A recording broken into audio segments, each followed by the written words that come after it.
Sir, যে ফ্যামিলিতে বাবা অথবা মা অথবা পরিবারের অন্যান্য কোনো সদস্যের যদি সোরিয়াসিস থেকে থাকে, এক্ষেত্রে বাকি সদস্যদের আসলে কতটুকু সতর্কতার সাথে এই সোরিয়াসিসটাকে মোকাবেলা করা উচিত যেন তাদের সেই ডিজিজটা না হয়?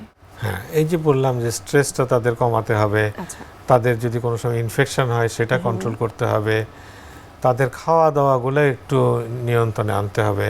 যেমন কিছু কিছু ড্রাগ আছে, আমরা ইনফ্লামেটরি ড্রাগস, যেমন নাইটশেড, টমেটো আছে, রেড মিট আছে, তারপরে কিছু কিছু মিল্ক প্রোডাক্ট আছে, কিছু কিছু প্রিজারভেটিভস আছে, তারপরে এই ধরনের ফুডগুলো আমরা তাদেরকে অ্যাভয়েড করতে বলবো। তারপরে বলবো যে আপনি এই খাওয়া দাওয়ার কথা বলবো, কোনো হার্শ জিনিসগুলি যেমন পাউডার, সাবান, ভীম, ডিটারজেন্ট, এগুলো যেন খুব বেশি হ্যান্ডেল না করে, কারণ তাতে দেখা যায় যে তার ভিতরে যে সুপ্ত সোরিয়াসিসেরটা ছিল সে ডিটারজেন্ট দিয়ে খুব কাজ করছে, হঠাৎ দেখা গেল যে তার হাতে সোরিয়াসিসটা ডেভেলপ করে গেল। আঘাত আর একটা ইম্পর্টেন্ট জিনিস, ক্ষতটা যাতে না হয়, হয়তো বা কোনো জায়গায় কেটে গেল, কোনো সার্জারি হলো, হ্যাঁ, বা কেউ যদি খুব বেশি চুলকায় সেই জায়গা দিয়েই দেখা যায় যে তার সোরিয়াসিসটা ডেভেলপ করে যেতে পারে। তো এই সমস্ত জিনিসগুলা তার অ্যাওয়ারনেসের মধ্যে আনতে হবে। তাদেরকে বুঝতে হবে যে এই জিনিসগুলো আমাকে সাবধানতা মেনটেন করতে হবে। সোরিয়াসিসের ট্রিটমেন্ট হিসেবে স্টেরয়েড ইউজ করা হয়, এবং স্টেরয়েডের ব্যবহারটা আসলে এটা কোনো মিথ কিনা অথবা এর কোনো সায়েন্টিফিক ব্যাখ্যা আছে কিনা? স্টেরয়েডটা আমরা যেভাবে ইউজ করি, গ্রামে গঞ্জে কোয়াকরা কিছু হলেই চট করে আগে স্টেরয়েড একটা দিবে অথবা স্টেরয়েড ইনজেকশন দিবে। সোরিয়াসিসের বেলায় বলা হয় আমরা লোকাল টপিক্যালি আমরা স্টেরয়েড দিতে পারি, তবে স্টেরয়েডের একটা মাত্রা আছে। কিছু মাইল্ড স্টেরয়েড আছে, কিছু মডারেট স্টেরয়েড আছে, কিছু পোটেন্ট স্টেরয়েড আছে। আমরা অ্যাভয়েড করতে বলবো যে পোটেন্ট স্টেরয়েডগুলো যেন না দেয়, মাইল্ড স্টেরয়েডগুলো লোকালি অ্যাপ্লিকেশন করুক। যদি স্টেরয়েড খুব বেশি সারা শরীর তার সোরিয়াসিস এবং সারা শরীরেই যদি আমি সোরিয়াসিস দিয়ে এই স্টেরয়েড দেই, তাহলে তো তার সিস্টেমিক ইনভলভমেন্ট হয়ে যাবে।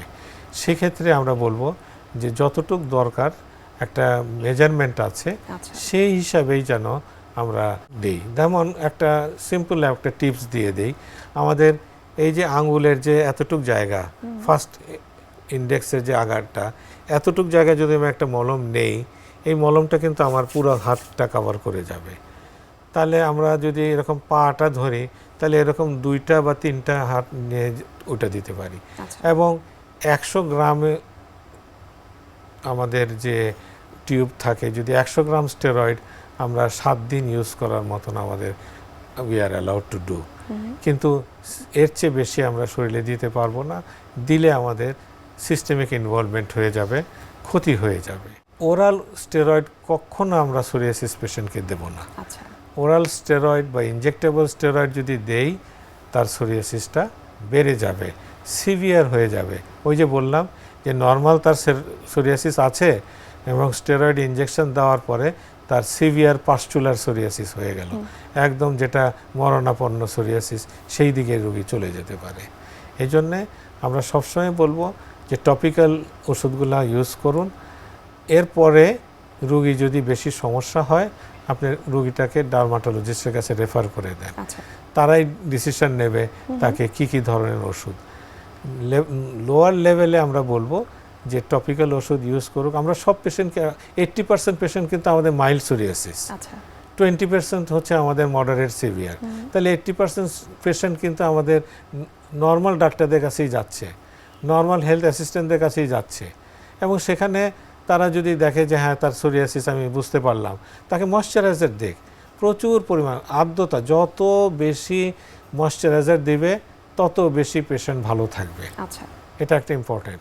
ময়শ্চারাইজার দেখ, একটু মাইল্ড স্টেরয়েড দেখ, একটু অন্য যেগুলো লোকাল টপিক্যাল আছে সেগুলো দেখ।